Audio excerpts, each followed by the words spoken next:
तौरगा सियाव हजारे तौरगा नामकी वो तानगी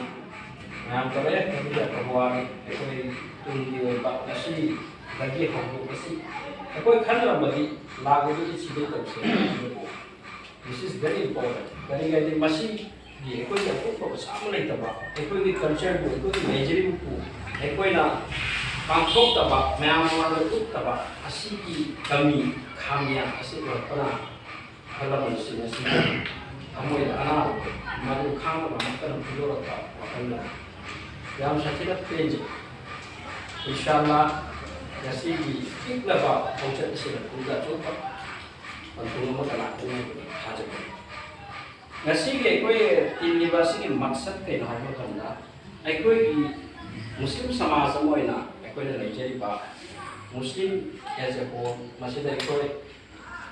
Manipuri subcaste ni Manipuri non do Musliman ai koi ki sub culture tradition sahitya Nigeria masi sing se koi focus kari gitu masida focus to le ki isha ki sub culture plus samaj ki nauna or eba nang si su si jawab in don sama o ini ai si men idealism ni masih di agenda ke si ado masih ki program se ho ko ina mai tan kota satan Muhammad ni ni fai agari bisa terus akhirnya di fokus ni mai tan ke review ado ya ini ni kai dong ya kan jadi discussion हम से ने समाधान तो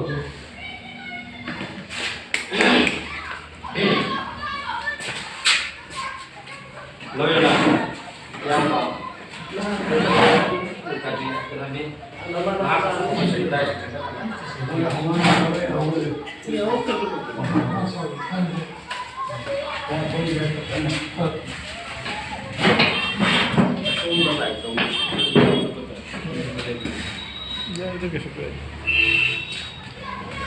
maka para koin nasi kisi aham ba ekoi na khandra bati ekoi sida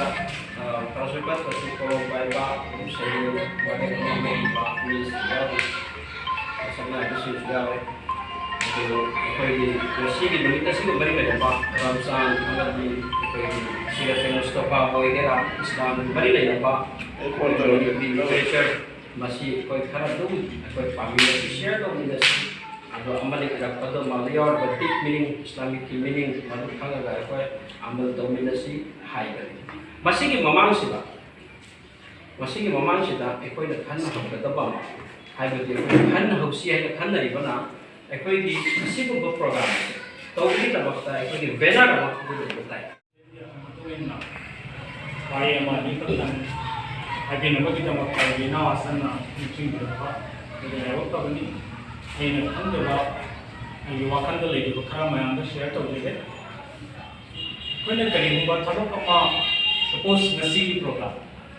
Next macam ni program lah, kau ni nasi di program macam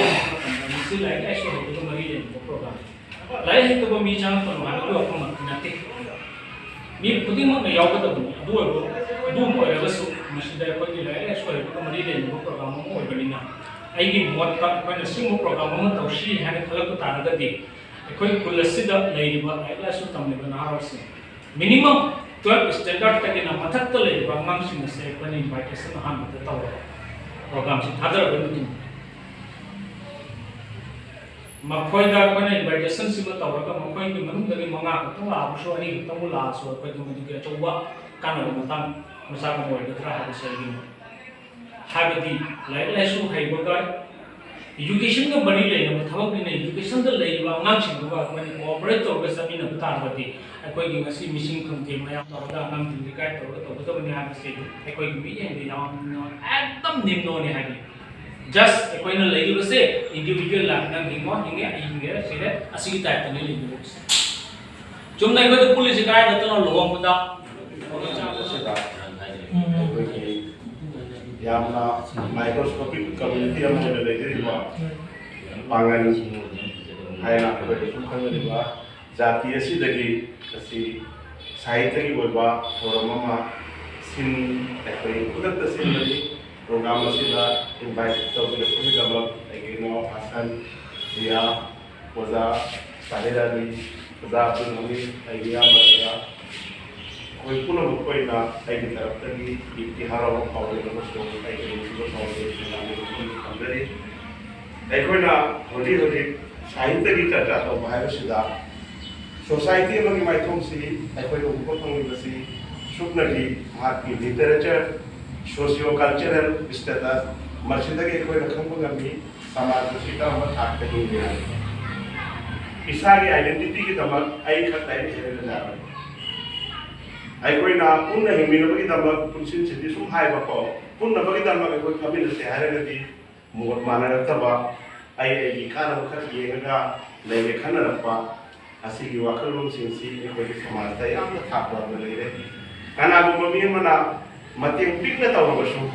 ꯃꯥꯅ ꯇꯧꯔꯤꯕ ꯃꯇꯦꯡ ꯑꯗꯨ ꯄꯤꯛꯄꯗꯨ ꯅꯠꯇꯦ ꯃꯥꯒꯤ ꯏꯟꯇꯦꯟꯁꯟꯗꯨꯅꯤ ꯑꯩꯈꯣꯏꯅ ꯈ꯭ꯋꯥꯏꯗꯒꯤ ꯊꯥꯒꯠꯅꯤꯡꯉꯥꯏ ꯑꯣꯏꯕꯁꯦ ꯄꯤꯛꯅ ꯇꯧꯕ ꯌꯥꯏ ꯅꯠꯇ꯭ꯔꯒ ꯆꯥꯎꯅ ꯇꯧꯕ ꯌꯥꯏ ꯄꯤꯛꯅ ꯇꯧꯔꯛꯂꯕ ꯃꯇꯨꯡꯗꯗꯤ ꯃꯇꯦꯡ ꯄꯨꯝꯅꯃꯛꯁꯤꯅ ꯃꯌꯥꯝꯒꯤ ꯀꯥꯟꯅꯕ ꯐꯪꯕꯁꯦ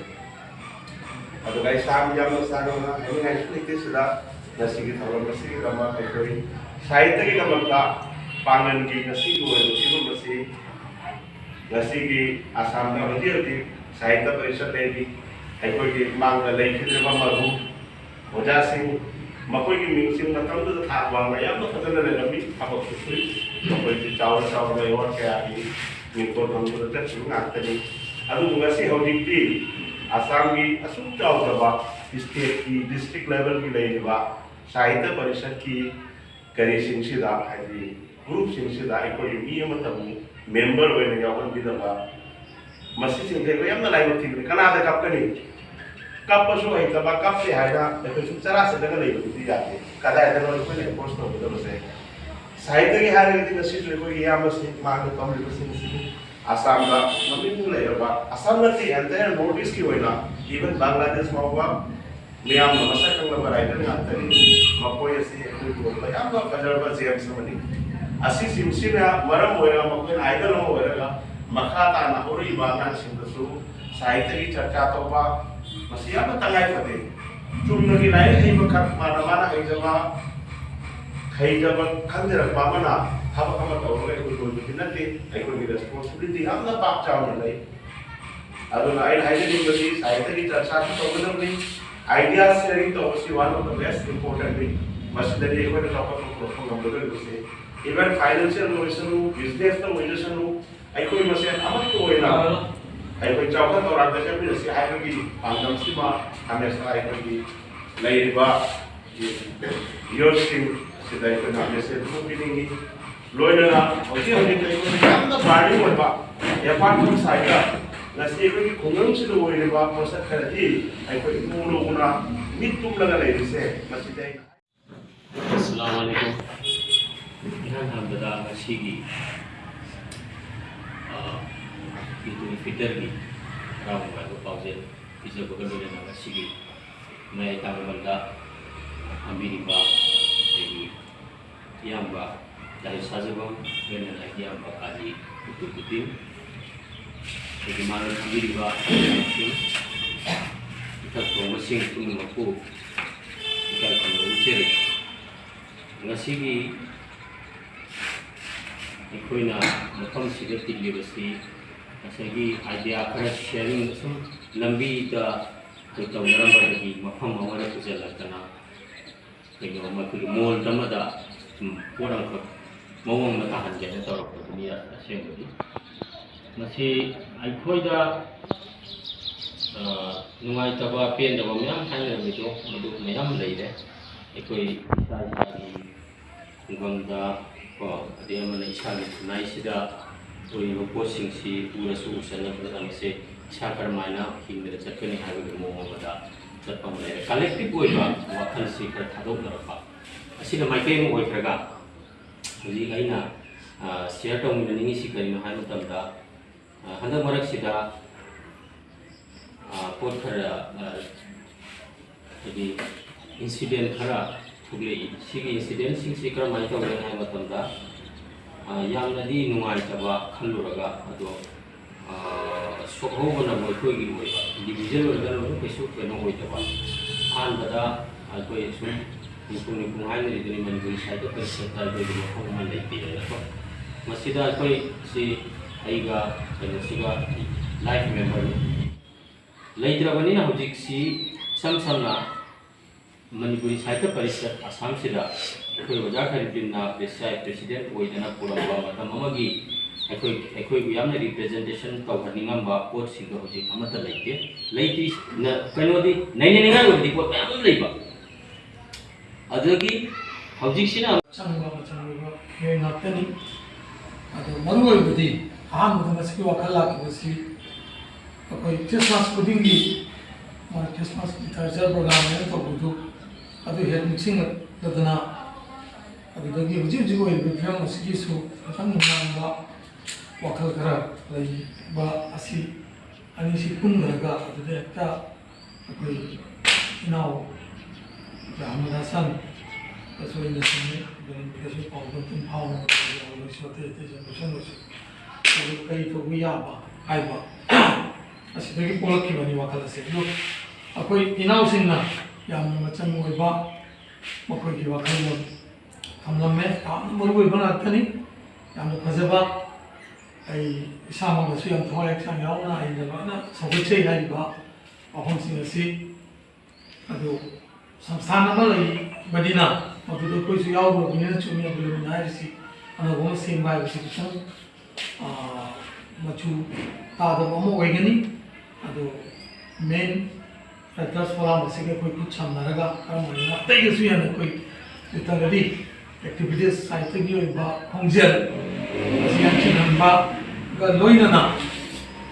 ꯈꯖꯤꯛ ꯍꯥꯏꯕꯗꯤ ꯐꯪꯐꯝ ꯊꯣꯛꯄ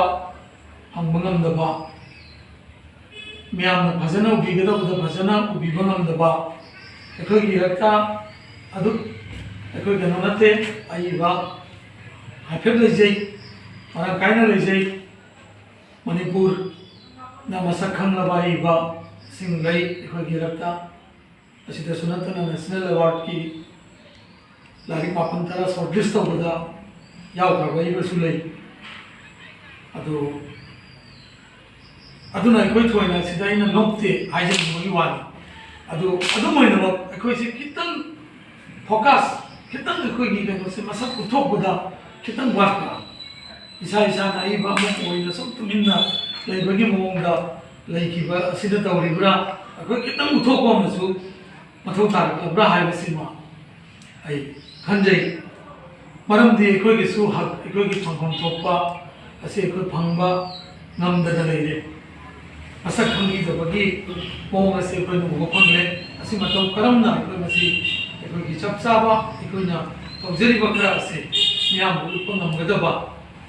ꯑꯗꯨꯒꯤ ꯃꯥꯏꯀꯩꯗꯨꯗ ꯑꯩꯈꯣꯏ ꯈꯣꯡ ꯊꯥꯡꯖꯤꯟꯁꯤ ꯍꯥꯏꯕ ꯑꯁꯤꯒꯤ ꯋꯥꯈꯜꯂꯣꯟ ꯑꯁꯤꯒꯤ ꯑꯄꯦꯜ ꯑꯁꯤꯃ ꯑꯩꯅ ꯇꯤꯟꯕꯤꯔꯤꯕ ꯃꯤꯌꯥꯝ ꯊꯣꯏꯗꯣꯛꯅ ꯏꯕ ꯈꯣꯠꯄꯒ ꯃꯔꯤ ꯂꯩꯅꯔꯤꯕꯁꯤꯡ ꯑꯗꯨꯒ ꯂꯤꯇꯔꯦꯔꯤ ꯑꯦꯛꯇꯤꯚꯤꯇꯤꯁꯀ ꯃꯔꯤ ꯂꯩꯅꯔꯤꯕꯁꯤꯡꯗ ꯑꯩꯅ ꯉꯁꯤꯒꯤ ꯑꯩꯈꯣꯏꯁꯤꯃ ꯑꯩ ꯊꯝꯖꯅꯤꯡꯉꯤ ꯑꯗꯨꯒ ꯃꯈꯥ ꯇꯥꯔꯛꯄꯗ ꯑꯩꯈꯣꯏ ꯏꯅꯥꯎ ꯀꯌꯥꯁꯨ ꯂꯩꯔꯦ ꯑꯗꯨꯒ ꯐꯤꯂꯝꯒꯤ ꯑꯩꯈꯣꯏ ꯑꯍꯃꯗ ꯍꯁꯟ ꯑꯗꯨꯒ ꯖꯃꯤꯜ ꯍꯨꯁꯦꯟ ꯑꯗꯨꯒ ꯑꯩꯈꯣꯏ ꯇꯣꯡꯅꯧ ꯍꯥꯏꯔꯤꯕꯁꯤꯡꯁꯤ ꯂꯣꯏꯅ ꯔꯥꯏꯇꯔ ꯉꯥꯛꯇꯅꯤ ꯑꯇꯩꯒꯁꯨ ꯍꯦꯟꯅ ꯑꯩꯈꯣꯏ ꯔꯥꯏꯇꯔ ꯑꯩꯈꯣꯏꯒꯤ ꯏꯔꯛꯇꯒꯤ ꯄꯨꯊꯣꯛꯅꯅꯕ ꯍꯣꯠꯅꯁꯤ ꯃꯔꯝꯗꯤ ꯃꯩꯇꯩꯂꯣꯟ ꯍꯥꯏꯔꯤꯕ ꯃꯅꯤꯄꯨꯔꯤ ꯂꯣꯟ ꯑꯁꯤ ꯑꯩꯈꯣꯏꯒꯤ ꯏꯃꯥ ꯂꯣꯟ ꯑꯩꯈꯣꯏꯅ ꯑꯇꯣꯞꯄꯒꯤ ꯂꯣꯟ ꯇꯥꯡꯖꯗꯅ ꯍꯥꯏꯖꯔꯒ ꯔꯤꯀ꯭ꯋꯦꯁ ꯇꯧꯔꯒ ꯏꯃꯥ ꯂꯣꯟ ꯑꯣꯏꯖꯒꯦ ꯍꯥꯏꯅ ꯑꯣꯏꯖꯕ ꯅꯠꯇꯦ ꯑꯩꯈꯣꯏꯒꯤ ꯏꯃꯥꯅ ꯇꯝꯕꯤꯔꯛꯄ ꯂꯣꯟ ꯑꯗꯨꯅꯤ ꯑꯩꯅ ꯂꯣꯟ ꯑꯁꯤꯕꯨ ꯑꯋꯥꯡꯕ ꯊꯥꯛꯇ ꯄꯨꯈꯠꯄ ꯉꯝꯅꯅꯕ ꯑꯩꯈꯣꯏꯒꯤꯁꯨ ꯊꯧꯗꯥꯡ ꯂꯧꯐꯝ ꯊꯣꯛꯏ ꯍꯥꯏꯕ ꯋꯥꯐꯝ ꯑꯁꯤ ꯑꯩ ꯊꯝꯖꯕꯒ ꯂꯣꯏꯅꯅ ꯑꯩꯒꯤ ꯌꯥꯝꯅ ꯇꯦꯟꯇꯛꯅ ꯊꯝꯖꯕ ꯋꯥꯔꯣꯜ ꯑꯁꯤ ꯃꯇꯥꯡ ꯑꯁꯤꯗ ꯂꯣꯏꯁꯤꯟꯖꯔꯤ ꯉꯁꯤꯒꯤ ꯌꯥꯝꯅ ꯐꯖꯔꯕ ꯌꯥꯝꯅ ꯆꯤꯡ ꯂꯦꯝꯂꯕ ꯁꯥꯍꯤꯇ꯭ꯌꯒ ꯃꯔꯤ ꯂꯩꯅꯕ ꯇꯧꯒꯗꯕ ꯏꯗꯨꯜ ꯐꯤꯇꯔꯒ ꯌꯥꯝꯅ ꯃꯔꯤ ꯂꯩꯅꯕ ꯏꯗ ꯃꯍꯐꯤꯜ ꯍꯥꯏꯇꯥꯔꯦ ꯑꯩꯈꯣꯏꯒꯤ ꯃꯨꯁꯂꯤꯝꯒꯤ ꯑꯣꯏꯅꯗꯤ ꯑꯁꯤꯒꯨꯝꯕ ꯃꯍꯐꯤꯜ ꯑꯁꯤꯗ ꯊꯥꯕ ꯂꯧꯖꯔꯒ ꯁꯩꯔꯦꯡ ꯁꯩꯗꯤꯟꯅꯕ ꯑꯁꯤꯒꯤ ꯁꯩꯔꯦꯡ ꯑꯣꯏꯅ ꯑꯩ ꯁꯩꯔꯦꯡ ꯑꯃꯈꯛꯇꯪ ꯃꯌꯥꯝꯒꯤ ꯃꯥꯡꯗ ꯊꯝꯖꯒꯦ ꯑꯊꯨꯕ ꯃꯇꯝꯗ ꯏꯔꯛꯄ ꯑꯣꯏꯕꯅ ꯁꯩꯔꯦꯡꯁꯤ ꯀꯔꯤ ꯃꯑꯣꯡ ꯑꯣꯏꯔꯤꯕ ꯃꯗꯨꯗꯤ ꯑꯣꯖꯥꯁꯤꯡꯅ ꯎꯅ ꯇꯤꯟꯕꯤꯔꯤꯕ ꯃꯌꯥꯝ ꯄꯨꯝꯅꯃꯛꯄꯨ ꯏꯗ ꯃꯨꯕꯥꯔꯛ ꯄꯤꯖꯔꯤ ꯑꯩꯒꯤ ꯁꯩꯔꯦꯡꯒꯤ ꯃꯤꯡ ꯏꯗꯨꯜ ꯐꯤꯇꯔ था तरानिथोई की मनुंदा अथोई बथा अवाबा अनाबा नंगलब सिंगबु पेलहन बथा चुमदबना अचुंबदगी नाथई बथा लंजरुबा खुदिंग मगफिरत तौबी बथा रहमत थौजाल अमसुंग गुना को पीबा नेकी अमगी मकुत्ता नेकी चित्रा पीबी बथा हे मकु नहाती रहमत की तकनाई ग्रबा लोइनाई ग्रबा की पार्तगी इरिखरतन पीबी है तो ग्रबा उम्मत इखोता येक नबा नुआइनदबा सिंह मुथत पियुने पीना हैबा रहमतुल लिल आलमीन हयात थंबियुने इखोइबु मथनगी रमजान फंगहनबियुने सबरगी दरियादा लुभहनबियुने अपुंबगी लंबीदा चटहनबियु अल्लाह असी है रही सोचता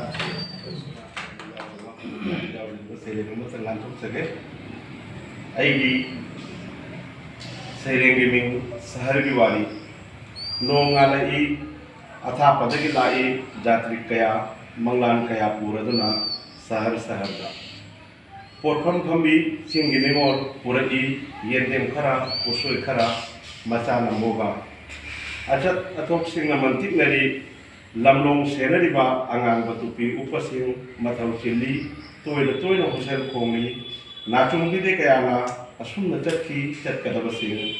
रिक्शा वाला अमा तापाई की खुदेंगा येंगी तिंगत तिंगत बली की हमेंगु सेगाई रब फुरी खाउदगी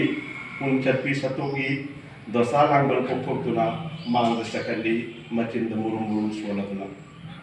मचासिंग चेलोबा खाता कलम पेंसिल मराकोंगे रडी थीरी अनोब जात्रिक सिंह शहर की अनोब लंबी गलीदा आसागी मंगान कया पूरदुना मुसी मुसी nganba mamlabo hotel की कादा मंतिक नदी ललोंड सिंह अरेबना आयोन बगी ममन लेप नरदुना स्ट्रीट लाइट सिंह मुसी मुसी गाली अकुट अतोंग थल्लब लंबी सिंहदा चाकनी सिंह कोई चली पार्लर दमकी असेंबली नोई नोई लाव ऑफिसर अमसुंग ठिकादारगी मुरुंबी सिंह सानिंगी अफसरा अके अमोंगी कैथेलगा अरंग अराचलो सिलदुना लोइबा नायररोइद्रबा आइगी शहर की वारीना असुम असुम यक्सिली माइथोंग सिंगा अकी तुजुनुबा ममी अस्सलाम वालेकुम पाइमे हम पुन्नम इथक थंबा पाइमे हम पुन्नम का इतकी हरावते हम पीज बोइना हम काना हाइजली ईद मुबारक अयहाकदी मणिपुरी लोंदा इबसो थोदुंगा हिते इंग्रेजी दोइबा सेरेंगवा पाटोसगी Seirang asigi mean "Oh, hear me." Either strangers or familiar, tell me who is foreigner on his holy land. Oh, hear me. If you are failing by your faults, oh, listen to whoever visitors in his holy kingdoms. They are my prayers or subs. The noble courtiers or his brave knights, neither you nor me. In this land we are bound tight. He issued orders and upon us entangles, and we worship, instruct to make our self-dependence on how laws for benefactions, often human as an integrals, seduces to wealth and luxury, then famine occurrence, fat and pride, eagerly annexing the grace of hope and desires, affect all lives, but across the lining cloud we serve. Not all occupancy are swelled by pleasures of wine and woman, now remembers my word and promises, said the dead Caesar. Hegemonies and their sentences are only fulfilled by the deeds and his authorized acceptance, because among them are many men. There are some men who can make the nature behave as they wish, and there are also some men who behave as if they were the wells of the undesirables well, and there are also some men who behave as if they could be the only well that is endowed by the Almighty and Merciful Lord. Matang sila Sumaya literature ka mari lenaba oina ꯏꯗꯀꯤ ꯃꯇꯥꯡꯗ ꯈꯟꯅꯕꯒꯤ ꯑꯣꯏꯕ ꯃꯤꯐꯝꯅꯤ ꯍꯥꯏꯕꯁꯤꯗꯤ ꯍꯧꯖꯤꯛꯇ ꯁꯤꯗ ꯂꯥꯛꯑꯕ ꯃꯇꯨꯡꯗꯅꯤ ꯈꯪꯖꯕꯁꯦ ꯑꯗꯨꯅ ꯁꯥꯍꯤꯇ꯭ꯌꯒꯤꯅꯤ ꯍꯥꯏꯕꯁꯤꯗꯤ ꯀꯔꯤꯒꯨꯝꯕ ꯃꯃꯥꯡ ꯃꯥꯡꯖꯤꯟꯗꯅ ꯂꯩꯇꯦ ꯑꯗꯨ ꯍꯧꯖꯤꯛꯁꯤꯗ ꯁꯩꯔꯦꯡ ꯄꯥꯊꯣꯛꯅꯕ ꯃꯃꯥꯡꯗ ꯋꯥꯌꯥꯝ ꯑꯍꯨꯝ ꯁꯤꯌꯔ ꯇꯧꯅꯔꯦ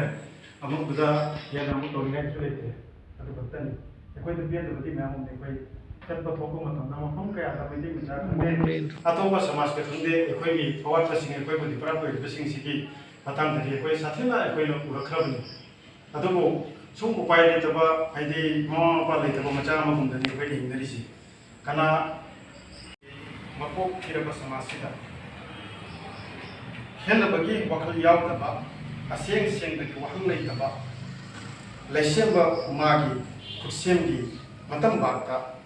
ꯈꯨꯠꯁꯦꯝꯒꯤ ꯄꯨꯝꯅꯃꯛꯇꯒꯤ ꯊꯣꯏꯕ ꯖꯥꯇꯤ ꯑꯣꯏꯔꯒ ꯀꯅꯥꯅꯣ ꯑꯩꯈꯣꯏ ꯈꯦꯠꯅ ꯃꯤꯠꯌꯦꯡ ꯌꯦꯡꯅꯅꯕ ꯀꯅꯥꯅꯣ ꯑꯩꯈꯣꯏ ꯏꯔꯛꯇ ꯈꯥꯏꯗꯣꯛꯂꯤꯕ ꯂꯥꯏꯅꯤꯡ ꯈꯦꯠꯅꯕꯒꯤ ꯁꯝꯕꯜ ꯋꯥꯡꯃꯗ ꯃꯩ ꯏꯁꯤꯡ ꯑꯃꯠꯇ ꯑꯣꯏꯌꯨ ꯌꯥꯗꯕꯒꯨꯝ ꯈꯦꯠꯅꯕꯒꯤ ꯍꯧꯔꯛꯐꯝꯗꯤ ꯑꯃꯠꯇ ꯑꯣꯏꯔꯁꯨ ꯑꯗꯨꯕꯨ ꯊꯛ ꯊꯣꯡꯕꯁꯤꯡꯅ ꯁꯃꯥꯖꯇ ꯑꯃꯅ ꯑꯃꯒꯤ ꯃꯔꯛꯇ ꯈꯦꯟꯅ ꯂꯩꯏ ꯊꯝꯗꯨꯅ ꯃꯥꯏ ꯄꯥꯛꯄꯒꯤ ꯂꯝꯕꯤꯗ ꯑꯄꯥꯝꯕ ꯑꯣꯏꯍꯟꯕ ꯊꯩꯗꯣꯛꯄꯤꯔꯤꯕ ꯈꯨꯠꯂꯣꯏꯗꯕꯁꯤꯡꯕꯨ ꯑꯔꯦꯝꯕꯗ ꯑꯉꯧꯕ ꯃꯥꯏꯊꯣꯡꯁꯤꯡꯗꯨꯕꯨ ꯇꯩꯁꯤꯟꯕꯤꯔꯤꯕ ꯑꯃꯣꯠ ꯑꯀꯥꯏ ꯇꯣꯠꯂꯕ ꯈꯨꯠꯁꯤꯡ ꯑꯗꯨꯅ ꯃꯤꯑꯣꯏꯕꯅ ꯈꯨꯟꯗꯥ ꯂꯩꯇꯥꯗꯕ ꯎꯃꯪꯗꯨꯗ ꯁꯥꯁꯤꯡꯒꯤ ꯁꯃꯥꯖꯅ ꯋꯥꯅ ꯍꯤꯡꯂꯤꯕ꯭ꯔꯥ ꯇꯁꯦꯡꯅ ꯅꯠꯇꯦ ꯁꯃꯥꯖꯀꯤ ꯍꯧꯔꯛꯐꯝꯒꯤ ꯎꯃꯪꯗꯒꯤꯅꯤ ꯎꯃꯪꯗ ꯍꯤꯡꯂꯤꯕ ꯁꯥꯁꯤꯡꯗꯨꯗꯤ ꯇꯝꯊꯤꯔ ꯁꯥꯍꯤꯡ ꯆꯥꯕꯁꯤꯡꯒꯤ ꯃꯔꯛꯇꯨꯗ ꯄꯨꯟꯅ ꯂꯩꯃꯤꯟ ꯆꯥꯃꯤꯟꯅꯕꯒꯤ ꯁꯃꯥꯖꯅ ꯑꯃꯅ ꯑꯃꯒꯤ ꯃꯔꯛꯇ ꯑꯃꯠꯇ ꯑꯣꯏꯅ ꯑꯉꯝꯕ ꯇꯦꯡꯕꯥꯡ ꯄꯤꯔꯗꯨꯅ ꯍꯤꯡꯅꯔꯤ ꯅꯨꯡꯉꯥꯏ ꯌꯥꯏꯐꯕꯒꯤ ꯄꯨꯟꯁꯤ ꯃꯔꯦꯜ ꯑꯃꯗ ꯑꯁꯨꯝꯅ ꯃꯤꯑꯣꯏꯕ ꯖꯥꯇꯤ ꯑꯩꯈꯣꯏꯁꯨ ꯂꯝꯕꯤ ꯏꯁꯤꯡꯒꯤ ꯈꯨꯗꯣꯡꯆꯥꯕ ꯃꯐꯝꯗ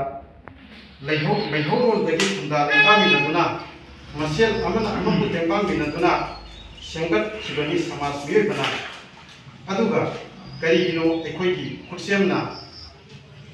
ꯑꯩꯈꯣꯏꯗꯒꯤ ꯊꯛ ꯊꯣꯡꯂꯤꯕ ꯁꯥꯍꯤꯡ ꯆꯥꯕ ꯎꯃꯪꯒꯤ ꯁꯥꯁꯤꯡꯕꯨ ꯑꯀꯟꯕꯅ ꯑꯁꯣꯟꯕꯕꯨ ꯇꯥꯟꯊꯣꯛꯂꯒ ꯃꯊꯛꯇ ꯈꯟꯗ꯭ꯔꯤꯃꯈꯩ ꯆꯥꯕꯗꯤ ꯃꯍꯧꯁꯥ ꯃꯀꯣꯛꯀꯤ ꯃꯔꯝ ꯆꯠꯂꯤ ꯑꯁꯤꯒꯨꯝꯕ ꯂꯝꯆꯠꯀꯤ ꯕꯤꯗ꯭ꯌꯥꯁꯤꯕꯨ ꯇꯝꯅꯕ꯭ꯔꯅꯦ ꯀꯅꯥꯅꯁꯨ ꯁꯪꯁꯥꯔꯁꯤꯗ ꯑꯩꯈꯣꯏꯕꯨ ꯑꯁꯨꯝꯅ ꯇꯧꯔꯨꯅꯕ ꯊꯣꯛꯂꯛꯈꯤꯕ꯭ꯔꯥ ꯑꯩꯈꯣꯏ ꯍꯤꯡꯉꯤ ꯑꯃꯁꯨꯡ ꯉꯁꯤ ꯅꯨꯡꯇꯤꯒꯤ ꯑꯩꯈꯣꯏ ꯍꯤꯡꯉꯤ ꯑꯏꯪ ꯑꯁꯥꯒꯤ ꯃꯔꯛꯇ ꯍꯔꯥꯎ ꯅꯨꯡꯉꯥꯏꯁꯨ ꯑꯩꯈꯣꯏꯒꯤ ꯈꯣꯡꯂꯣꯏꯅꯤ ꯀꯅꯥ ꯂꯩ ꯃꯩꯁꯥꯗꯨꯗꯒꯤ ꯀꯟꯕꯤꯅꯕ ꯑꯩꯈꯣꯏꯒꯤ ꯀꯅꯥ ꯂꯩ ꯏꯪꯂꯕ ꯃꯍꯧꯁꯥꯒꯤ ꯀꯨꯌꯣꯝꯗꯒꯤ ꯉꯥꯛꯊꯣꯛꯄꯤꯅꯕ ꯀꯅꯥꯒꯤ ꯃꯆꯥꯁꯤꯡꯅꯣ ꯑꯩꯈꯣꯏ ꯄꯨꯝꯅꯃꯛ ꯑꯗꯨ ꯑꯣꯏꯔꯗꯤ ꯌꯦꯛꯅꯔꯤꯕ ꯀꯔꯤꯒꯤ ꯑꯩꯈꯣꯏꯅꯨꯡꯗ ꯀꯔꯤꯒꯤ ꯂꯩꯔꯤꯕ ꯎꯍꯩ ꯑꯗꯨꯕꯨ ꯄꯨꯝꯅꯃꯛꯅ ꯍꯥꯏꯅꯔꯤꯕ ꯀꯅꯥꯅ ꯀꯅꯥꯕꯨ ꯌꯣꯛꯄꯤꯔꯤꯕ ꯀꯅꯥꯅ ꯀꯅꯥꯕꯨ ꯅꯨꯡꯁꯤꯕꯤꯔꯤꯕ ꯑꯗꯨ ꯑꯣꯏꯔꯗꯤ ꯑꯩꯈꯣꯏꯅ ꯑꯩꯈꯣꯏꯕꯨ ꯈꯜꯂꯁꯤꯔꯥ ꯎꯃꯪꯒꯤ ꯍꯤꯡꯅ ꯄꯊꯥꯞꯅ ꯑꯣꯏꯔꯦ ꯍꯥꯏꯅ ꯁꯤꯡꯂꯛꯄ ꯈꯔ ꯑꯗꯨꯝ ꯏꯁꯟꯖꯕꯅꯤ ꯋꯥꯍꯩ ꯋꯥꯇꯥ ꯑꯀꯟꯕ ꯀꯌꯥ ꯌꯥꯎꯔꯝꯕ ꯌꯥꯏ ꯑꯗꯣ ꯇꯨꯡꯗ ꯃꯌꯥꯝꯅ ꯆꯨꯝꯊꯣꯛꯄꯤꯔꯛꯅꯕ ꯃꯌꯥꯝꯒꯤ ꯃꯐꯝꯗ ꯊꯝꯖꯩ ꯑꯩꯒꯤ ꯁꯩꯔꯦꯡꯒꯤ ꯃꯤꯡ ꯈꯪꯕ ꯉꯝꯗꯦ ꯂꯝꯂꯛꯇꯕꯨ ꯑꯣꯏꯒꯗ꯭ꯔꯥ ꯅꯨꯡꯉꯥꯏ ꯐꯃꯨꯡ ꯊꯛꯇ ꯑꯣꯏꯒꯗ꯭ꯔꯥ ꯀꯗꯥꯏꯗꯅꯣ ꯑꯩꯒꯤ ꯄꯨꯟꯁꯤ ꯌꯥꯍꯤꯞ ꯇꯥꯟꯐꯝ ꯈꯪꯕ ꯉꯝꯗꯦ ꯊꯋꯥꯏ ꯃꯥꯅ ꯍꯛꯆꯥꯡꯗꯒꯤ ꯇꯣꯉꯥꯜꯂꯝꯗꯥꯏ ꯀꯅꯥꯕꯨ ꯅꯤꯡꯁꯤꯡꯂꯝꯒꯅꯤ ꯁꯣꯟꯕ ꯉꯝꯒꯗ꯭ꯔꯥ ꯑꯜꯂꯥꯍꯒꯤ ꯃꯤꯡ ꯈꯪꯕ ꯉꯝꯗꯦ ꯇꯥꯔꯛꯀꯗꯕ ꯃꯤꯠꯂꯨꯗꯒꯤ ꯄꯤꯔꯥꯡꯗꯣ ꯇꯩꯊꯣꯛꯄꯤꯔꯛꯀꯗꯕ ꯀꯅꯥꯅꯅꯣ ꯂꯦꯞꯂꯒꯅꯤ ꯀꯅꯥꯅ ꯑꯩꯒꯤ ꯏꯅꯥꯛꯇ ꯈꯪꯕ ꯉꯝꯗꯦ ꯑꯁꯨꯝꯅ ꯂꯣꯏꯈꯤꯅꯤ ꯃꯤꯑꯣꯏ ꯃꯄꯣꯛ ꯍꯌꯦꯡꯒꯤ ꯄꯨꯟꯁꯤꯅ ꯂꯩꯔꯨꯒꯗꯕ ꯃꯐꯝꯁꯨ ꯈꯪꯕ ꯉꯝꯗꯦ ꯃꯇꯥꯡ ꯑꯁꯤꯗ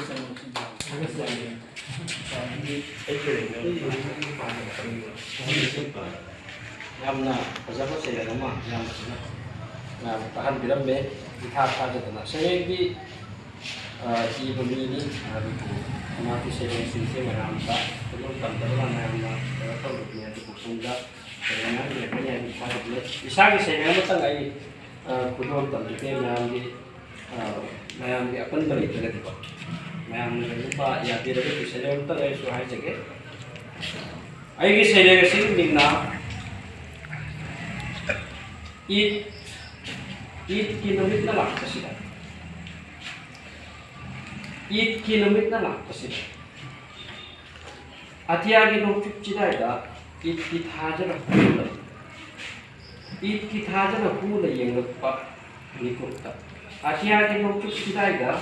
Eid kithaja na hula yengpa nikutta. Aida thagat say barkat lairaba Ramzan. Aida thagat say barkat lairaba Ramzan tha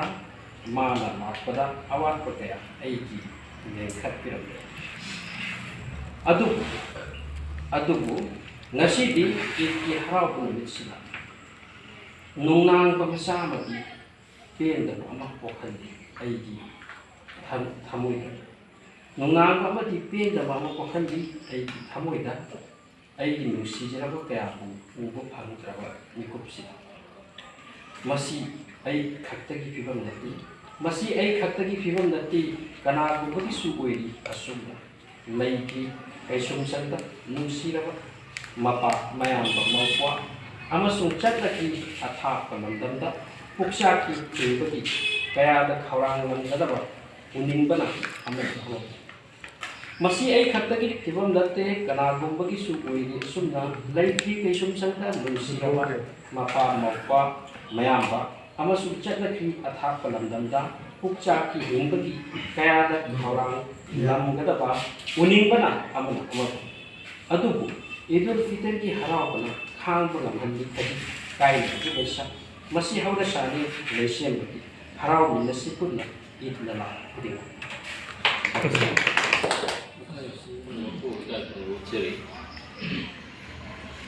Aiki Seirang si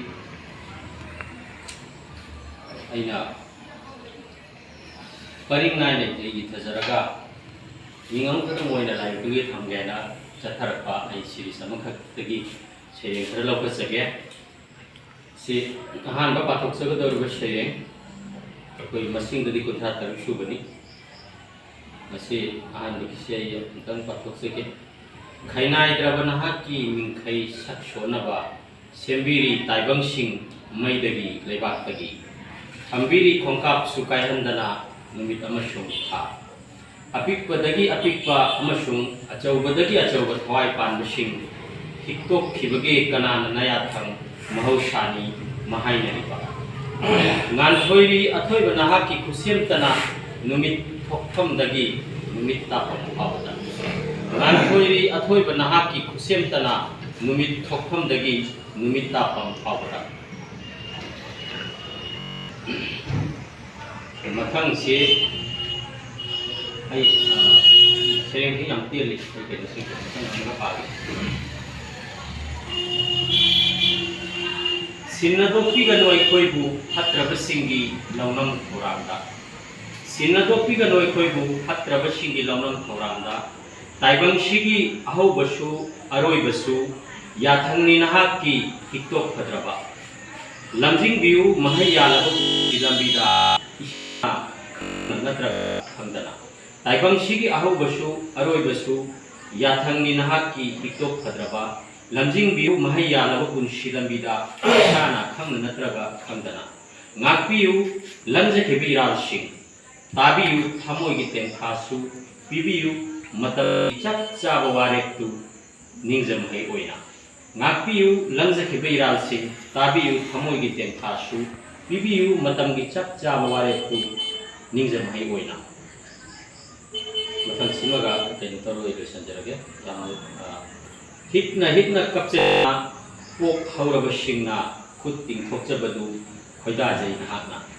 achan ba pawkholoi amasung nahaku nungsibada taibangi apam miho kathokraba singna yauhan khrabani haijerol sing nahaki darbarda achan ba pawkholoi amasung nahaku nungsibada taibangi apam miho kathokraba singna yauhan khrabani haijerol sing nahaki darbarda adubu hanna changyengli achiet thamoina thajabagi khangjare hojikti sak sonjari bo pumba apam bo oidi nahaki khangjare hojikti sak sonjari bo pumba apam bo oidi nahaki bibiu khang kanbagi pangal bibiu khang kanbagi pangal ngakpiu tolaba nanai bo lamjadu ta layaba ngakpiu to la bana nai bu lam se bin ta ga ya ba puno bu ha se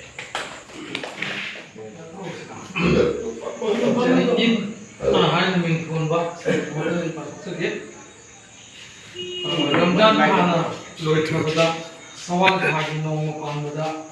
corona mara jai da han khar da nên thor le một chút bất tiệt đó sẽ hiện đi thà đó nhưng rất le momon ye rất le harau bao giờ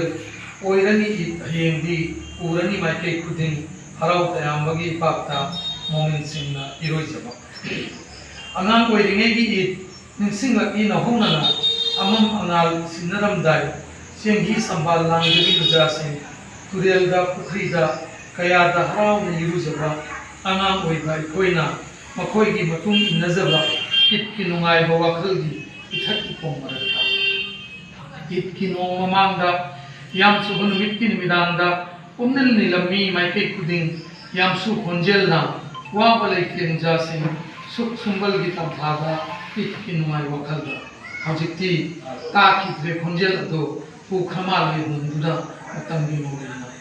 acha thakki mathel koi sing hautal maroital chegaital sewai na chingba athum housing pulau gi nungsiba manam kaya da harau na pamina kiba kutta mehendi sanglabi machu gi phanek inna phina liteng bi rubi macha sing thamoi makalam na mataroi sing ga komi najaba yengbagi penai da sakam ina khongba sing na thamoi seng na tamlakpa fitra zakat ki kudolna momon halle tola taraba sing mai thong purakle harau tayamba maran yai da su makhoi ki kungangi pak la wei ka amat ko ibagi fizam na kupsin khre angang ahal laira anang khaidana taru tahen fizol na khre iman ta mana khre imong sik phau khre lesem bai bungo gi mafamda changjara bada kunga ni longda it ki namaz roi rabada thawni jai lesem bagi mafamda khubak ani thangatuna lamja ki baguna kopi naba khongthang kudin senabina ba phangjana ba santi taibangi kunsida amasung hamnai draga kumgi kunsida hanbinaba chanbiraba singi masinda hanglunaba thoiba kudol jannat kiliko Eid Mubarak konjel ga iroinana nungsinabagi leinamna nik launa pathokle thamoi khuding asidi kanana yeknabano kanana marupno khut samnakhre lengonakre pumnamak lothuk lokoigi asaba nungsit on khre mapuk laba malangi saho